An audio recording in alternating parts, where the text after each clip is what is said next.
2023 সালের ওয়ার্ল্ড কাপে ম্যাক্সওয়েল আফগানিস্তানের বিরুদ্ধে এক পায়ে দাঁড়িয়ে খেলেছিল।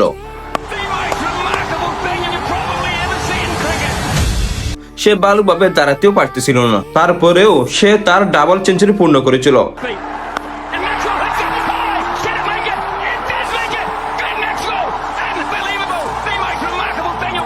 তার কি পেন হচ্ছিল না? তার কি অজুহাত ছিল না? সে কি অন্যদের মতো বসে বসে খেলাটি উপভোগ করতে পারতো না?